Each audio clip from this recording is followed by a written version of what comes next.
రాహుల్ గాంధీ గారు ఆయన యొక్క మంచితనాన్ని ఇంకొకసారి చాటుకున్నారనే చెప్పాలి. ఎందుకంటే మీ అందరికీ ఈ పేరు తెలిసి ఉండేది కదా, దశరథ మాంజీ, ఎక్కడో విన్నట్టుంది కదా. సో అతన్ని మౌంటైన్ మ్యాన్ అని కూడా పిలుస్తూ ఉంటారు. ఎందుకంటే ఒక సిచ్యువేషన్లో ఆయన భార్యకి కొంచెం అత్యవసర పరిస్థితుల్లో హాస్పిటల్కి వెళ్ళాల్సిన సిచ్యువేషన్ వచ్చింది. అయితే మరి హాస్పిటల్కి వెళ్ళే దారిలో ఒక కొండ ఎదురైందనమాట.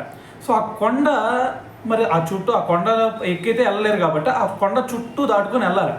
సో మరి ఆ కొండ చుట్టూ దాటుకొని వెళ్ళే క్రమంలో తను చనిపోవడం జరిగింది, వాళ్ళ వైఫ్.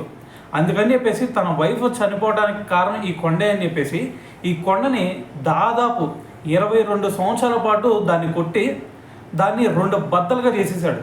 సో ఈ విషయం ఏదైతే ఉందో ఇండియాలో మాత్రమే కాదు, ప్రపంచం మొత్తం కూడా ఇది మారుమోగిపోయింది.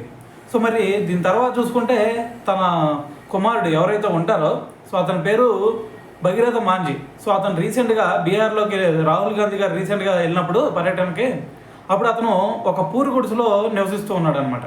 అందుకని చెప్పేసి మరి పూరు గుడిసెలో ఉంటున్నాడు అని చెప్పి తన సొంత డబ్బులతో ఇప్పుడు రాహుల్ గాంధీ గారు తన కార్యకర్తలకు చెప్పి సొంత డబ్బులు ఇచ్చి ఆయనకి ఒక మంచి ఇల్లు కట్టించమని చెప్పేసి చెప్పారనమాట. సో ఈ ఇల్లు వచ్చేసరికి రేపు ఎలక్షన్ కల్లా కంప్లీట్ అయ్యే ఛాన్స్ అయితే కనిపిస్తూ ఉంది. సో మరి రాహుల్ గాంధీ గారు చేసిన ఈ పని గురించి మరి మీరేమనుకుంటున్నారనేది కూడా తెలియాలి కదా. సో కింద కామెంట్ చేసేయండి.